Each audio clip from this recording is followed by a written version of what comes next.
Owner کیے، کس طرح سے انہوں نے للکارا حمزہ شہباز کو بارہا، کس طرح سے انہوں نے کہا اشارہ کر کے کہ اب میں الیکشن جیت کر دکھاؤں گا اور سیاست کر کے دکھاؤں گا، کس طرح سے کامنٹ کریں گے؟ دیکھیے میرے لیے یہ اس لیے بڑا مشکل ہے کیونکہ میں نے جو زعیم قادری صاحب ہیں ان کو میری دوستی ہے، ان کے ساتھ بہت قریب سے ہم نے دیکھا ہے. پارٹی کے لیے ان کی جو ہسٹری ہے وہ بھی انویبل ہے، انہوں نے بڑا پارٹی کا ساتھ دیا ہے. یہ یکدم ان کے اندر کیا تبدیلی آئی ہے وہ میں اس لحاظ سے بھی پریشان ہوں کہ چودھری نثار کو 34 برس لگ گئے یہ جاننے میں کہ یہ نواز شریف بھی ٹھیک نہیں ہے، اس کی بیٹی کے تو خیر ٹھیک ہونے کا سوال ہی پیدا نہیں ہوتا. اسی طرح سے کوئی تقریباً 24-25 سال قادری صاحب کو بھی ہو گئے ہیں، ان کو بھی اب جا کے پتہ لگا ہے کہ وہ مالشیے نہیں ہیں، انہیں اب جا کے پتہ لگا ہے کہ میں بوٹ پالش نہیں کر سکتا وغیرہ وغیرہ. تو یہ جو کایا پلٹ ہے اس کے پس منظر میں کچھ نہ کچھ ہے ضرور.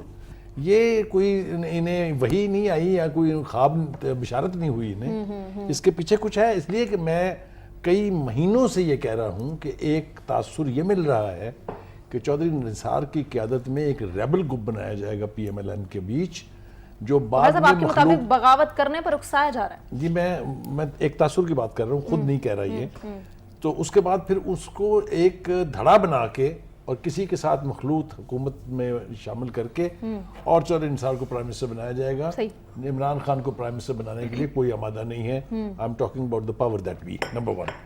نمبر 2 یہ ہے کہ اصل امتحان جو ہے پولیٹیکل ورکر کا اس وقت ہوتا ہے جب پارٹی جو ہے وہ پریشان کن صورتحال سے دوچار ہو. صحیح.